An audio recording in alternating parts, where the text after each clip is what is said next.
Subscribe. Silver Blaze. "I'm afraid, Watson, that I shall have to go," said Holmes as we sat down together to our breakfast one morning. "Go? Where to?" "To Dartmoor, to King's Pyland." I was not surprised. Indeed, my only wonder was that he had not already been mixed up in this extraordinary case, which was the one topic of conversation through the length and breadth of England. For a whole day my companion had rambled about the room, with his chin upon his chest and his brows knitted, charging and recharging his pipe with the strongest black tobacco, and absolutely deaf to any of my questions or remarks. Fresh editions of every paper had been sent up by our news-agent, only to be glanced over and tossed down into a corner. Yet, silent as he was, I knew perfectly well what it was over which he was brooding. There was but one problem before the public which could challenge his powers of analysis, and that was the singular disappearance of the favourite for the Wessex Cup, and the tragic murder of its trainer. When, therefore, he suddenly announced his intention of setting out for the scene of the drama, it was only what I had both expected and hoped for.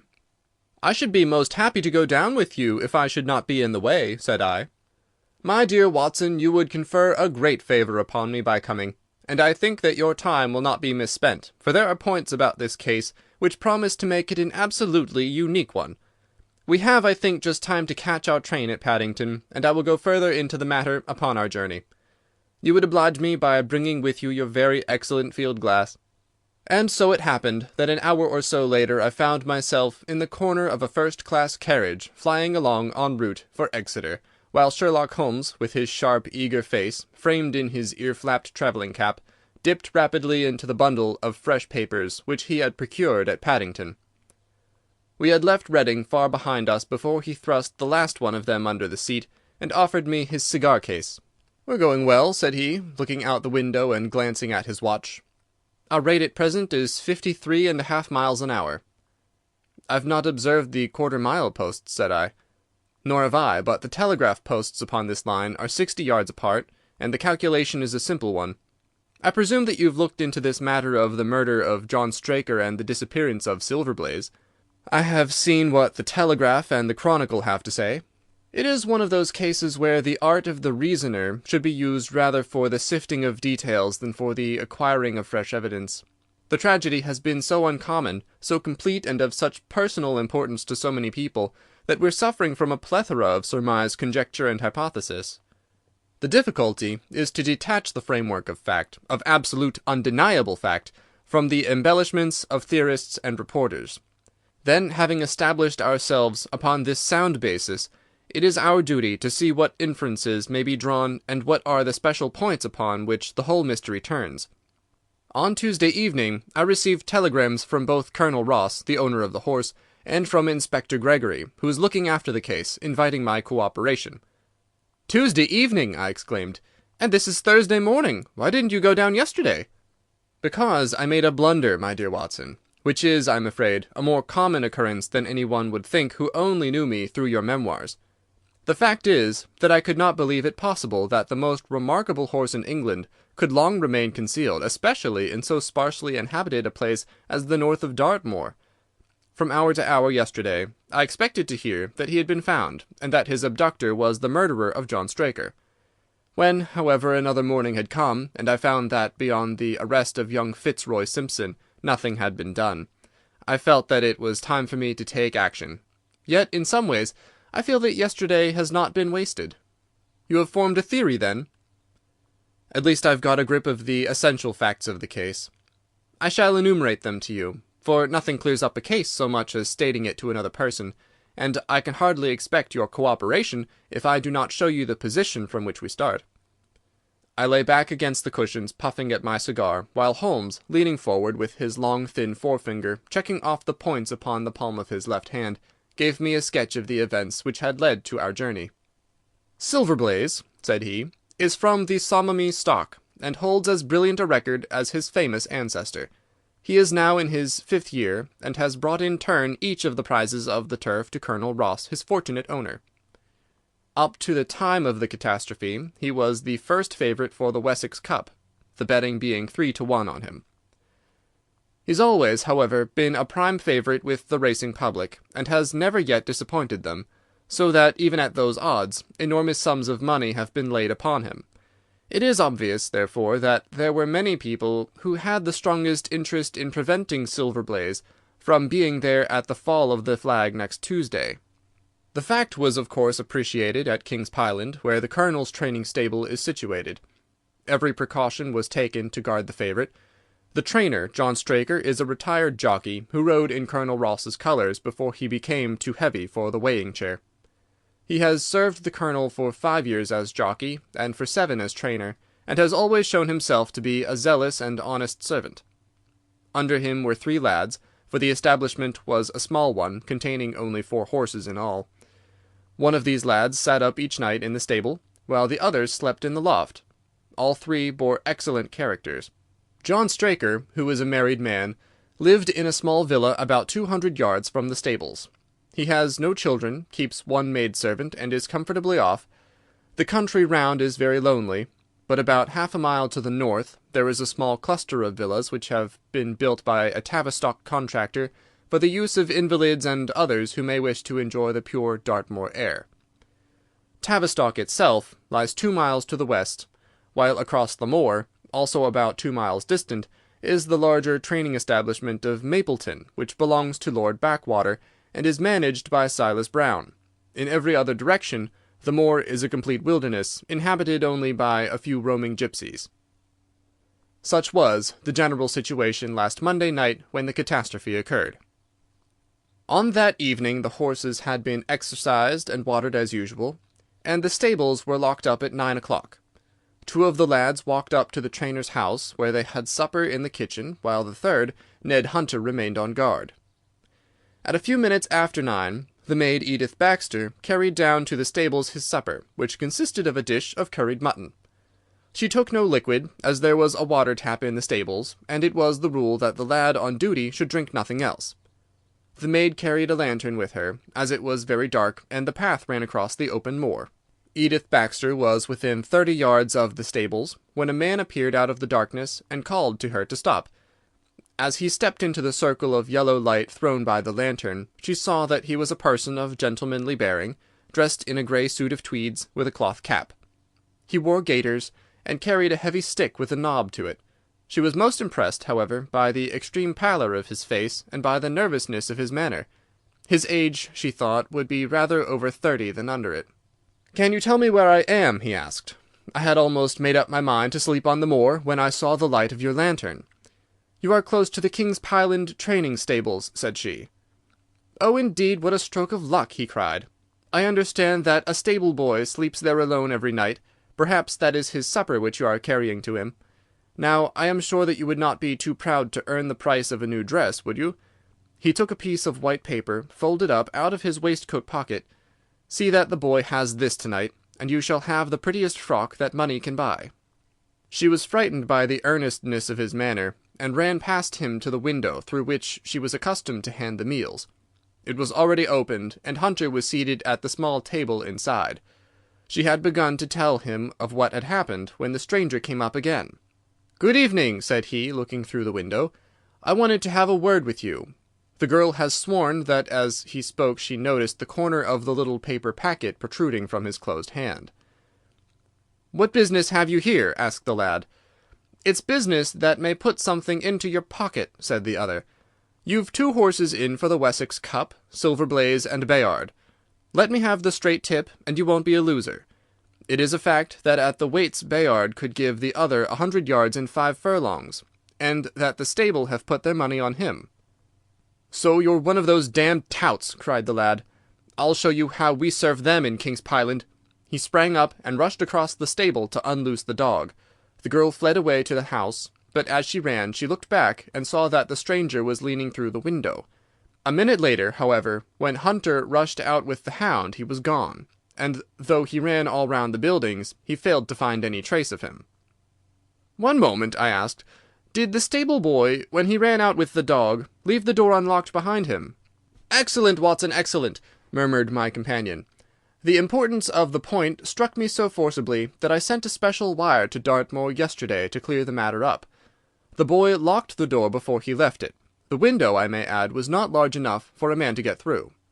Hunter waited until his fellow grooms had returned, when he sent a message to the trainer and told him what had occurred.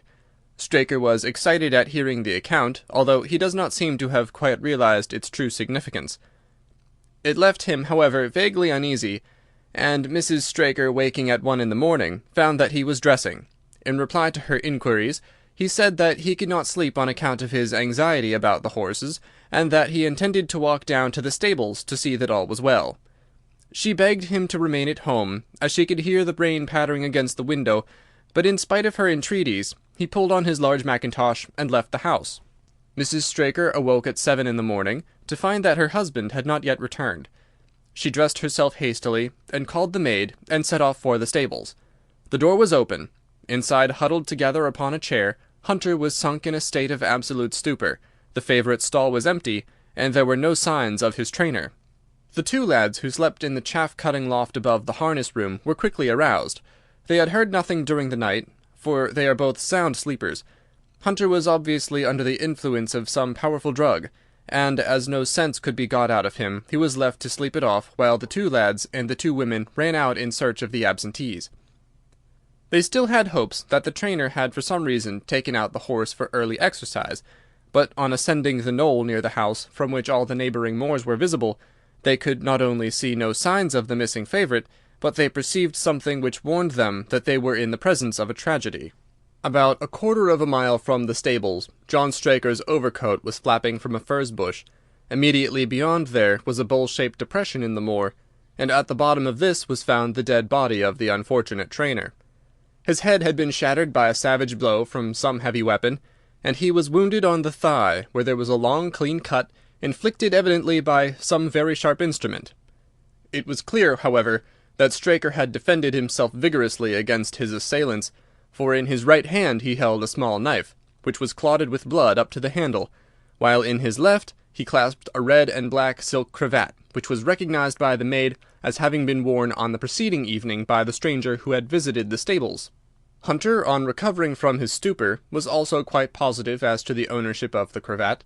He was equally certain that the same stranger had, while standing at the window, drugged his curried mutton, and so deprived the stables of their watchman. As to the missing horse, there were abundant proofs in the mud which lay at the bottom of the fatal hollow that he had been there at the time of the struggle. But from that morning he had disappeared, and although a large reward has been offered, and all the gipsies of Dartmoor are on the alert, no news has come of him.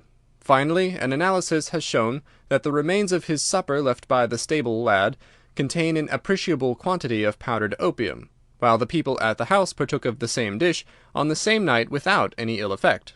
Those are the main facts of the case, stripped of all surmise, and stated as baldly as possible. I shall now recapitulate what the police have done in the matter. Inspector Gregory, to whom the case has been committed, is an extremely competent officer. Were he but gifted with imagination, he might rise to great heights in his profession. On his arrival, he promptly found and arrested the man upon whom suspicion naturally rested. There was little difficulty in finding him, for he inhabited one of those villas which I have mentioned. His name, it appears, was Fitzroy Simpson. He was a man of excellent birth and education, who had squandered a fortune upon the turf, and who lived now by doing a little quiet and genteel bookmaking in the sporting clubs of London. An examination of his betting book shows that bets to the amount of £5,000 had been registered by him against the favourite.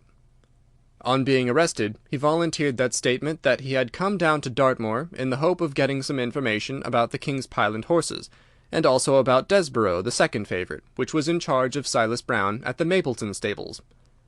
He did not attempt to deny that he had acted as described upon the evening before, but declared that he had no sinister designs, and had simply wished to obtain first-hand information.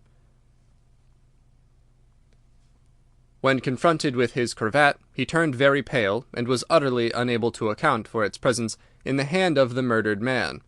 His wet clothing showed that he had been out in the storm of the night before, and his stick, which was a Penang lawyer weighted with lead, was just such a weapon as might, by repeated blows, have inflicted the terrible injuries to which the trainer had succumbed. On the other hand, there was no wound upon his person, while the state of Straker's knife would show that one at least of his assailants must bear his mark upon him. There you have it all in a nutshell, Watson, and if you can give me any light, I shall be infinitely obliged to you." I had listened with the greatest interest to the statement which Holmes, with characteristic clearness, had laid before me. Though most of the facts were familiar to me, I had not sufficiently appreciated their relative importance, nor their connection to each other.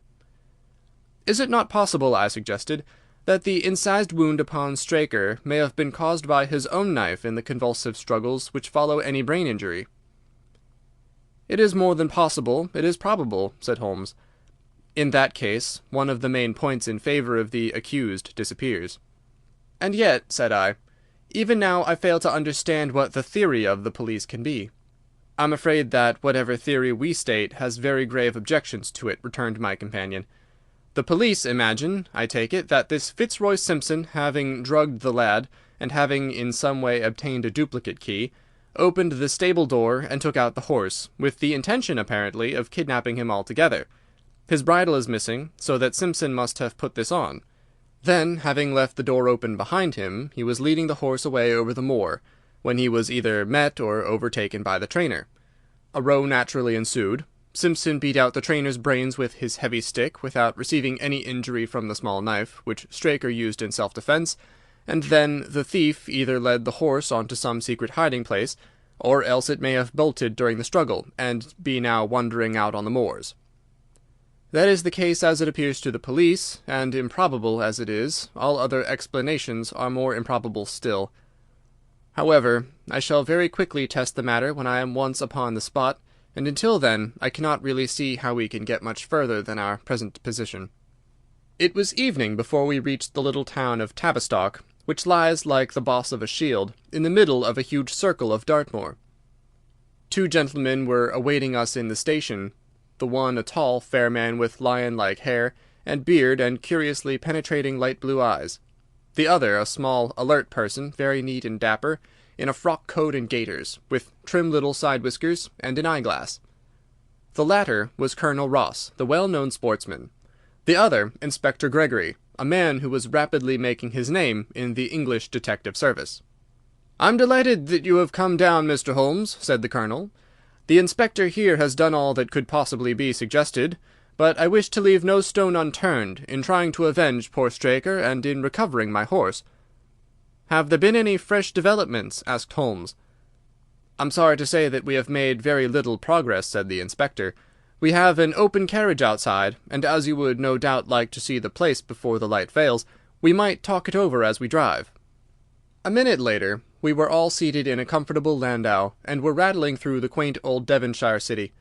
Inspector Gregory was full of his case, and poured out a stream of remarks, while Holmes threw in an occasional question or interjection. Colonel Ross leaned back with his arms folded and his hat tilted over his eyes, while I listened with interest to the dialogue of the two detectives. Gregory was formulating his theory, which was almost exactly what Holmes had foretold in the train. "The net is drawn pretty close round Fitzroy Simpson," he remarked, "and I believe myself that he is our man. At the same time I recognize that the evidence is purely circumstantial, and that some new development may upset it." "How about Straker's knife?" "We have quite come to the conclusion that he wounded himself in his fall. My friend Dr. Watson made that suggestion to me as we came down. If so, it would tell against this man Simpson." "Undoubtedly. He has neither a knife nor any sign of a wound. The evidence against him is certainly very strong. He had a great interest in the disappearance of the favourite. He lies under suspicion of having poisoned the stable-boy. He was undoubtedly out in the storm. He was armed with a heavy stick, and his cravat was found in the dead man's hand. I really think we have enough to go before a jury." Holmes shook his head. "A clever counsel would tear it all to rags," said he. "Why should he take the horse out of the stable? If he wished to injure it, why could he not do it there? Has a duplicate key been found in his possession? What chemist sold him the powdered opium? Above all, where could he, a stranger to the district, hide a horse, and such a horse as this? What is his own explanation as to the paper which he wished the maid to give to the stable-boy?"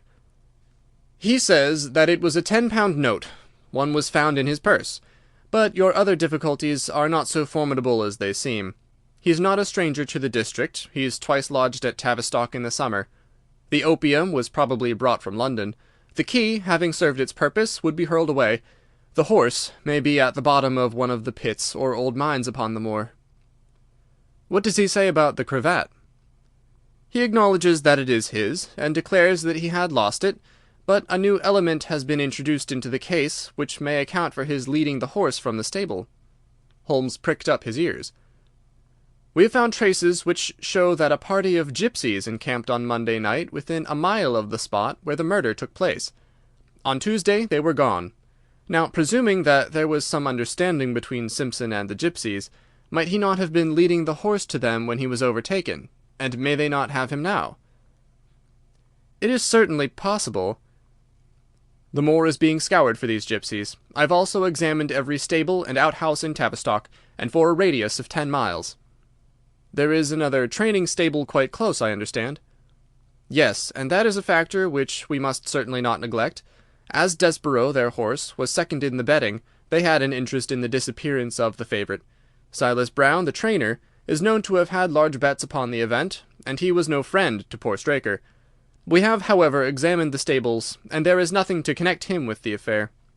"And nothing to connect this man Simpson with the interests of the Mapleton stables?" "Nothing at all." Holmes leaned back in the carriage, and the conversation ceased. A few minutes later our driver pulled up at a neat little red brick villa with overhanging eaves, which stood by the road. Some distance off, across a paddock, lay a long grey-tiled outbuilding. In every other direction the low curves of the moor, bronze-coloured from the fading ferns, stretched away to the skyline, broken only by the steeples of Tavistock, and by a cluster of houses away to the westward which marked the Mapleton stables. We all sprang out with the exception of Holmes, who continued to lean back with his eyes fixed upon the sky in front of him, entirely absorbed in his own thoughts. It was only when I touched his arm that he roused himself with a violent start and stepped out of the carriage. "Excuse me," he said, turning to Colonel Ross, who had looked at him in some surprise. "I was daydreaming." There was a gleam in his eyes and a suppressed excitement in his manner which convinced me, used as I was to his ways, that his hand was upon a clue, though I could not imagine where he had found it. "Perhaps you would prefer at once to go on to the scene of the crime, Mr. Holmes," said Gregory. "I think that I should prefer to stay here a little and go into one or two questions of detail. Straker was brought back here, I presume?" "Yes, he lies upstairs. The inquest is tomorrow." "He has been in your service some years, Colonel Ross?" "I have always found him an excellent servant." "I presume that you made an inventory of what he had in his pockets at the time of his death, Inspector?" "I have the things themselves in the sitting-room, if you would care to see them." "I should be very glad." We all filed into the front room and sat round the central table, while the inspector unlocked a square tin box and laid a small heap of things before us. There was a box of Vestas, 2 inches of tallow candle, an ADP briar-root pipe, a pouch of sealskin with half an ounce of long-cut Cavendish, a silver watch with a gold chain, 5 sovereigns in gold, an aluminum pencil case, a few papers, and an ivory-handled knife with a very delicate, inflexible blade marked Weiss and Company, London. "This is a very singular knife," said Holmes, lifting it up and examining it minutely. "I presume, as I see bloodstains upon it, that it is the one which was found in the dead man's grasp. Watson, this knife is surely in your line." "It is what we call a cataract knife," said I. "I thought so. A very delicate blade devised for very delicate work. A strange thing for a man to carry with him upon a rough expedition, especially as it would not shut in his pocket." "The tip was guarded by a disc of cork which we found beside his body," said the inspector.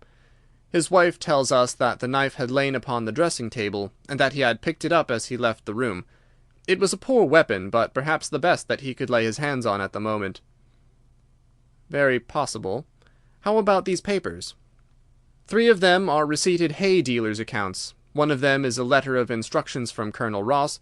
This other is a milliner's account for £37.15 made out by Madame Legurier of Bond Street to William Derbyshire. Mrs. Straker tells us that Derbyshire was a friend of her husband's, and that occasionally his letters were addressed here." "Madame Derbyshire had somewhat expensive tastes," remarked Holmes, glancing down the account. 22 guineas is rather heavy for a single costume. However, there appears to be nothing more to learn, and we may now go down to the scene of the crime. As we emerged from the sitting-room, a woman who had been waiting in the passage took a step forward and laid her hand upon the inspector's sleeve. Her face was haggard and thin and eager, stamped with the print of a recent horror. "Have you got them? Have you found them?" she panted. "No, Mrs. Straker, but Mr. Holmes here has come from London to help us, and we shall do all that is possible." "Surely I met you in Plymouth at a garden party some little time ago, Mrs. Straker," said Holmes. "No, sir, you're mistaken." "Dear me! Why, I could have sworn to it. You wore a costume of dove-coloured silk with ostrich feather trimming." "I never had such a dress, sir," answered the lady. "Ah, that quite settles it," said Holmes, and with an apology he followed the inspector outside. A short walk across the moor took us to the hollow in which the body had been found. At the brink of it was the furze bush upon which the coat had been hung. "There was no wind that night, I understand," said Holmes. "None, but very heavy rain." "In that case the overcoat was not blown against the furze bush, but placed there." "Yes, it was laid across the bush." "You fill me with interest. I perceive that the ground has been trampled up a good deal. No doubt many feet have been here since Monday night." "A piece of matting has been laid here at the side, and we have all stood upon that." "Excellent!" "In this bag I have one of the boots which Straker wore, one of Fitzroy Simpson's shoes, and a cast horseshoe of silver blaze." "My dear Inspector, you surpass yourself." Holmes took the bag, and descending into the hollow, he pushed the matting into a more central position. Then, stretching himself upon his face and leaning his chin upon his hands, he made a careful study of the trampled mud in front of him. "Hullo!" he said suddenly. "What's this?" It was a wax vesta half burned, which was so coated with mud that it looked at first like a little chip of wood. "I cannot think how I came to overlook it," said the inspector with an expression of annoyance. "It was invisible, buried in the mud. I only saw it because I was looking for it." "What, you expected to find it?" "I thought it not unlikely." He took the boots from the bag, and compared the impressions of each of them with marks upon the ground. Then he clambered up to the rim of the hollow, and crawled about among the ferns and bushes. "I'm afraid that there are no more tracks," said the inspector. "I have examined the ground very carefully for 100 yards in each direction." "Indeed," said Holmes, rising, "I should not have the impertinence to do it again after what you say.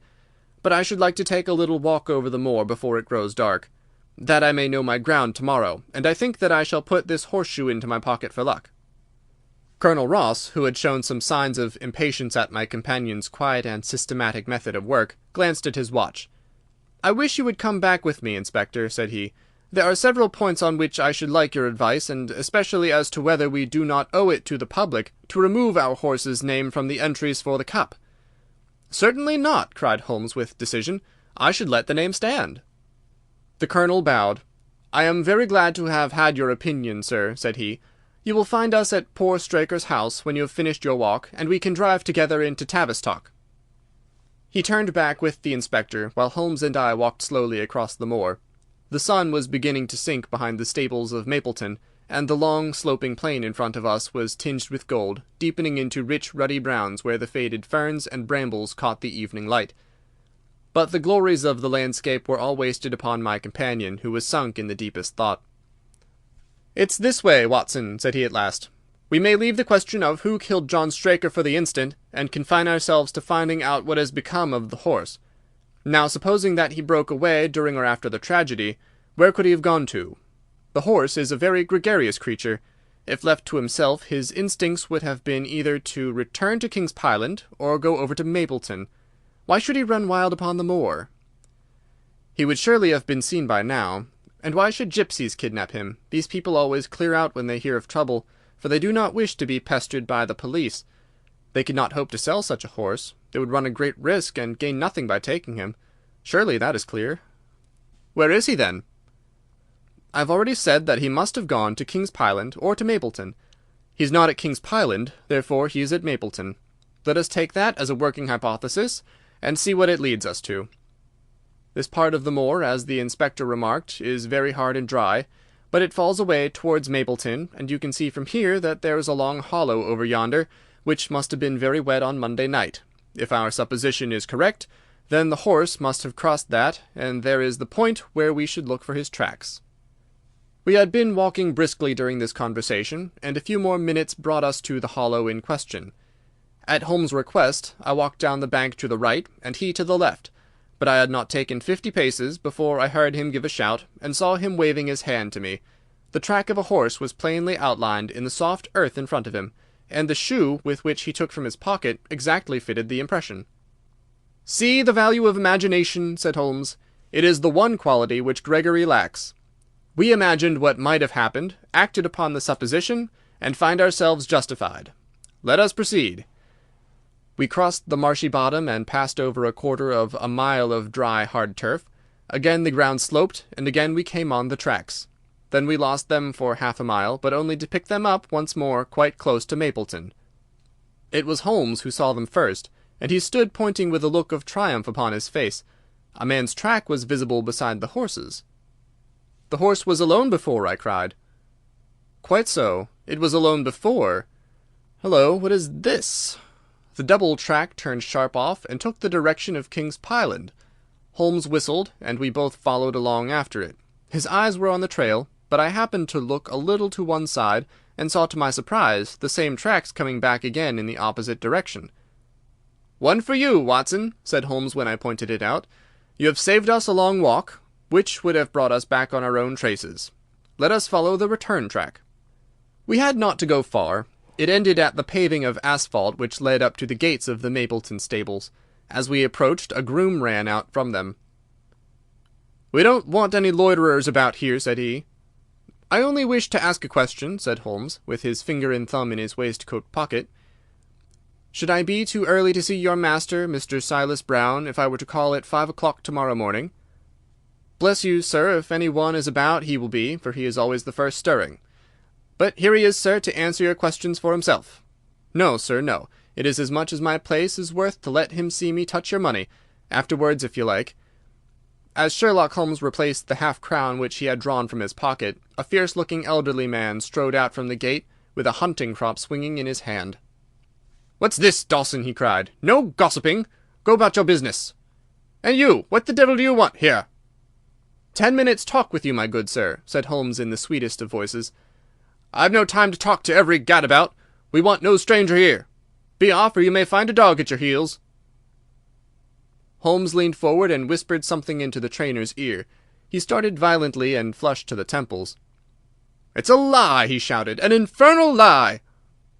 "Very good. Shall we argue about it here in public, or talk it over in your parlour?" "Oh, come in if you wish to." Holmes smiled. "I shall not keep you more than a few minutes, Watson," said he. "Now, Mr. Brown, I am quite at your disposal." It was 20 minutes, and the reds had all faded into greys before Holmes and the trainer reappeared. Never have I seen such a change as had been brought about in Silas Brown in that short time. His face was ashy pale, beads of perspiration shone upon his brow, and his hands shook like the hunting-crop wagged like a branch in the wind. His bullying, overbearing manner was all gone too, and he cringed along at my companion's side like a dog with its master. "Your instructions will be done. It shall all be done," said he. "There must be no mistake," said Holmes, looking round at him. The other winced as he read the menace in his eyes. "Oh, no, there shall be no mistake. It shall be there. Should I change it first or not?" Holmes thought a little, and then burst out laughing. "No, don't," said he. "I shall write to you about it. No tricks now, or— Oh, you can trust me, you can trust me." "Yes, I think I can. Well, you shall hear from me tomorrow." He turned upon his heel, disregarding the trembling hand which the other held out to him, and we set off for King's Pyland. A more perfect compound of the bully, coward, and sneak than Master Silas Brown I have seldom met with, remarked Holmes as we trudged along together. "He has the horse, then?" He tried to bluster out of it, but I described to him so exactly what his actions had been upon that morning that he is convinced that I was watching him. Of course you observed the peculiarly square toes in the impressions, and that his own boots exactly corresponded to them. Again, of course, no subordinate would have dared to do such a thing. I described to him how, when according to his custom he was the first down, he perceived a strange horse wandering over the moor. How he went out to it, and his astonishment at recognizing, from the white forehead which has given the favourite its name, that chance had put in his power the only horse which could beat the one upon which he had put his money. Then I described how his first impulse had been to lead him back to King's Pyland, and how the devil had shown him how he could hide the horse until the race was over, and how he had led it back and concealed it at Mapleton. When I told him every detail, he gave it up and thought only of saving his own skin. "But his stables had been searched." Oh, an old horse-faker like him has many a dodge. But are you not afraid to leave the horse in his power now, since he has every interest in injuring it? My dear fellow, he will guard it as the apple of his eye. He knows that his only hope of mercy is to produce it safe. Colonel Ross did not impress me as a man who would be likely to show much mercy in any case. The matter does not rest with Colonel Ross. I follow my own methods, and tell as much or as little as I choose. That is the advantage of being unofficial. I don't know whether you observed it, Watson, but the Colonel's manner has been just a trifle cavalier to me. I am inclined now to have a little amusement at his expense. Say nothing to him about the horse. Certainly not without your permission. And of course, this is all quite a minor point compared to the question of who killed John Straker. And you will devote yourself to that? On the contrary, we both go back to London by the night train. I was thunderstruck by my friend's words. We had only been a few hours in Devonshire, and that he should give up an investigation which he had begun so brilliantly was quite incomprehensible to me. Not a word more could I draw from him until we were back at the trainer's house. The Colonel and the Inspector were awaiting us in the parlour. "My friend and I returned to town by the night express," said Holmes. "We have had a charming little breath of your beautiful Dartmoor air." The Inspector opened his eyes, and the Colonel's lip curled in a sneer. "So you despair of arresting the murderer of poor Straker?" said he. Holmes shrugged his shoulders. "There are certainly grave difficulties in the way," said he. "I have every hope, however, that your horse will start upon Tuesday, and I beg that you will have your jockey in readiness. Might I ask for a photograph of Mr. John Straker?" The Inspector took one from an envelope and handed it to him. "My dear Gregory, you anticipate all my wants. If I might ask you to wait here for an instant, I have a question which I should like to put to the maid." "I must say that I am rather disappointed in our London consultant," said Colonel Ross, bluntly, as my friend left the room. "I do not see that we are any further than when he came." "At least you have his assurance that your horse will run," said I. "Yes, I have his assurance," said the Colonel, with a shrug of his shoulders. "I should prefer to have the horse." I was about to make some reply in defence of my friend when he entered the room again. "Now, gentlemen," said he, "I am quite ready for Tavistock." As we stepped into the carriage, one of the stable lads held the door open for us. A sudden idea seemed to occur to Holmes, for he leaned forward and touched the lad upon the sleeve. "You have a few sheep in the paddock," he said. "Who attends to them?" "I do, sir." "Have you noticed anything amiss with them of late?" "Well, sir, not of much account, but 3 of them have gone lame, sir." I could see that Holmes was extremely pleased, for he chuckled and rubbed his hands together. "A long shot, Watson, a very long shot," said he, pinching my arm. "Gregory, let me recommend to your attention this singular epidemic among the sheep. Drive on, coachman." Colonel Ross still wore an expression which showed the poor opinion which he had formed of my companion's ability, but I saw by the Inspector's face that his attention had been keenly aroused. "You consider that to be important?" he asked. "Exceedingly so. Is there any point to which you would wish to draw my attention?" "To the curious incident of the dog in the night time." "The dog did nothing in the night time." "That was the curious incident," remarked Sherlock Holmes. 4 days later, Holmes and I were again in the train, bound for Winchester to see the race for the Wessex Cup. Colonel Ross met us by appointment outside the station, and we drove in his drag to the course beyond the town. His face was grave, and his manner was cold in the extreme. "I have seen nothing of my horse," said he. "I suppose that you would know him when you saw him?" asked Holmes. The Colonel was very angry. "I have been on the turf for 20 years, and never was asked such a question as that before," said he. "A child would know Silver Blaze, with his white forehead and his mottled off foreleg." "How is the betting?"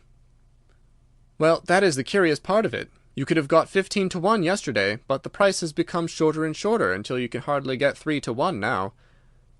"Hum," said Holmes. "Somebody knows something, that is clear."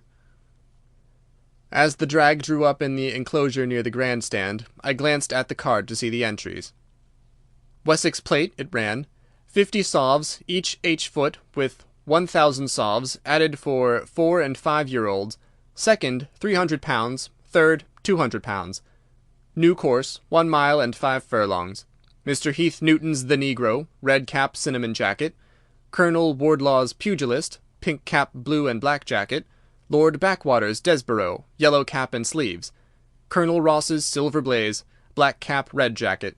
Duke of Balmoral's iris, yellow and black stripes. Lord Singleford's rasper, purple cap, black sleeves. "We scratched our other one, and put all hopes on your word," said the Colonel. "Why, what is that? Silver Blaze favourite?" 5-4 against Silver Blaze, roared the ring. 5-4 against Silver Blaze. 5-15 against Desborough. 5-4 on the field. "There are the numbers up," I cried. "There are all 6 there." "All 6 there? Then my horse is running," cried the Colonel in great agitation. "But I don't see him. My colours have not passed." "Only 5 have passed. This must be he." As I spoke, a powerful bay horse swept out from the weighing enclosure and cantered past us, bearing on its back the well-known black and red of the Colonel. "That's not my horse," cried the owner. "That beast has not a white hair upon its body. What is this that you have done, Mr. Holmes?" "Well, well, let us see how he gets on," said my friend, imperturbably. For a few minutes he gazed through my field-glass. "Capital! An excellent start!" he cried suddenly. "There they are, coming round the curve." From our drag we had a superb view as they came up the straight. The 6 horses were so close together that a carpet would have covered them, but half-way up the yellow of the Mapleton stable showed to the front. Before they reached us, however, Desborough's bolt was shot, and the Colonel's horse, coming away with a rush, passed the post a good 6 lengths before its rival, the Duke of Balmoral's iris making a bad third. "It's my race, anyhow!" gasped the Colonel, passing his hand over his eyes. "I confess that I can make neither head nor tail of it. Don't you think that you have kept up your mystery long enough, Mr. Holmes?" "Certainly, Colonel, you shall know everything. Let us all go round and have a look at the horse together. Here he is," he continued, as we made our way into the weighing enclosure, where only owners and their friends find admittance. "You have only to wash his face and his leg in spirits of wine, and you will find that he is the same old Silver Blaze as ever." "You take my breath away." "I found him in the hands of a faker, and took the liberty of running him just as he was sent over." "My dear sir, you have done wonders. The horse looks very fit and well. It never went better in its life. I owe you 1,000 apologies for having doubted your ability. You have done me a great service by recovering my horse. You would do me a greater skill if you could lay your hands on the murderer of John Straker." "I have done so," said Holmes quietly. The Colonel and I stared at him in amazement. "You have got him? Where is he, then?" "He's here." "Here? Where?" "In my company at the present moment." The Colonel flushed angrily. "I quite recognize that I am under obligations to you, Mr. Holmes," said he, "but I must regard what you have just said as either a very bad joke or an insult." Sherlock Holmes laughed. "I assure you that I have not associated you with the crime, Colonel," said he. "The real murderer is standing immediately behind you." He stepped past and laid his hand upon the glossy neck of the thoroughbred. "The horse!" cried both the Colonel and myself. "Yes, the horse. And it may lessen his guilt if I say that it was done in self-defence, and that John Straker was a man who was entirely unworthy of your confidence. But there goes the bell, and as I stand to win a little on this next race, I shall defer a lengthy explanation until a more fitting time." We had a corner of a Pullman car to ourselves that evening as we whirled back to London, and I fancy that the journey was a short one to Colonel Ross as well as to myself, as we listened to our companion's narrative of the events which had occurred at the Dartmoor training stables upon the Monday night, and the means by which he had unravelled them.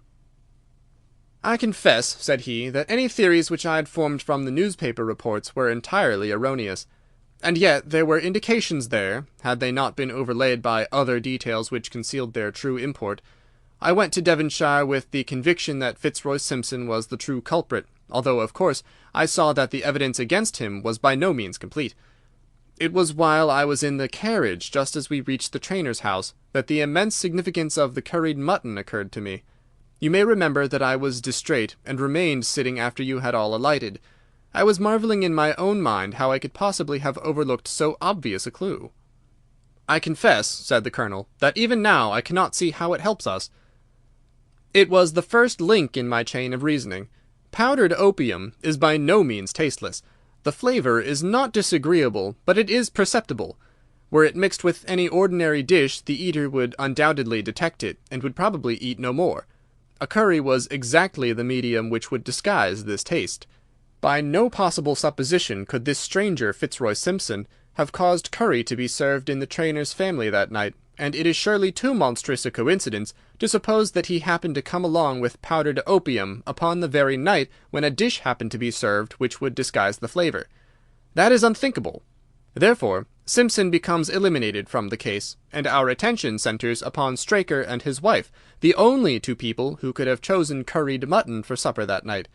The opium was added after the dish was set aside for the stable-boy, for the others had the same for supper with no ill effects.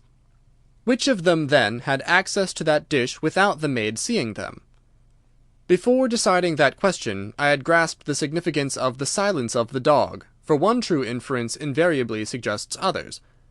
The Simpson incident had shown me that a dog was kept in the stables, and yet, though someone had been in and had fetched out a horse, he had not barked enough to arouse the two lads in the loft. Obviously, the midnight visitor was someone whom the dog knew well. I was already convinced, or almost convinced, that John Straker went down to the stables in the dead of the night and took out Silver Blaze. For what purpose? For a dishonest one, obviously, or why should he drug his own stable-boy? And yet I was at a loss to know why. There have been cases before now where trainers have made sure of great sums of money by laying against their own horses through agents, and then preventing them from winning by fraud. Sometimes it is a pulling jockey, sometimes it is some surer and subtler means. What was it here? I hoped that the contents of his pocket might help me to form a conclusion. And they did so. You cannot have forgotten the singular knife which was found in the dead man's hand, a knife which certainly no sane man would choose for a weapon.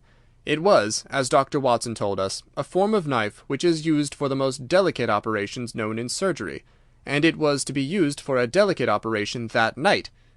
You must know, with your wide experience of turf matters, Colonel Ross, that it is possible to make a slight nick upon the tendons of a horse's ham, and to do it subcutaneously, so as to leave absolutely no trace. A horse so treated would develop a slight lameness, which would be put down to a strain in exercise or a touch of rheumatism, but never to foul play. "Villain! Scoundrel!" cried the Colonel. We have here the explanation of why John Straker wished to take the horse out onto the moor. So spirited a creature would have certainly roused the soundest of sleepers when it felt the prick of the knife. It was absolutely necessary to do it in the open air. "I've been blind!" cried the Colonel. "Of course that was why he needed the candle, and struck the match." Undoubtedly, but in examining his belongings, I was fortunate enough to discover not only the method of the crime, but even its motives. As a man of the world, Colonel, you know that men do not carry other people's bills about in their pockets.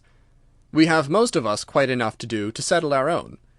I at once concluded that Straker was leading a double life, and keeping a second establishment.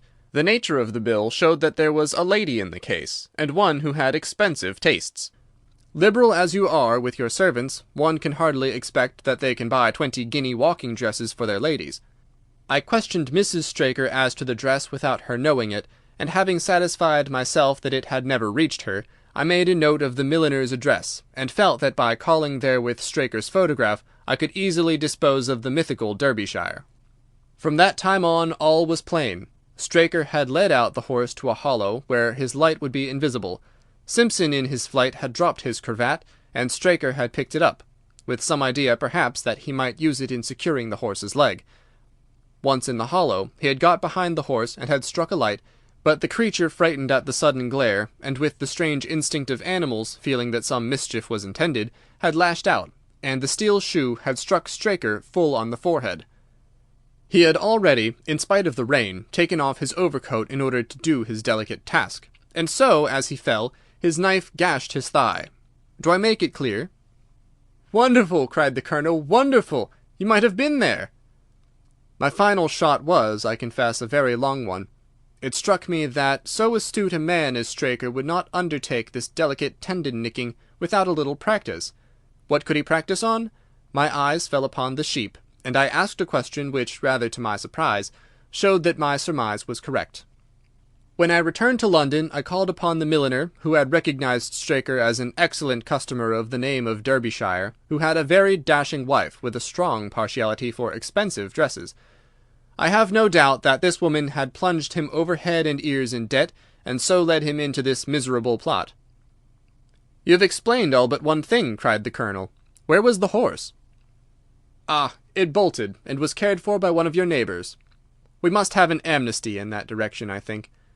This is Clapham Junction, if I am not mistaken, and we shall be in Victoria in less than 10 minutes. If you care to smoke a cigar in our rooms, Colonel, I shall be happy to give you any other details which might interest you." Subscribe for more content.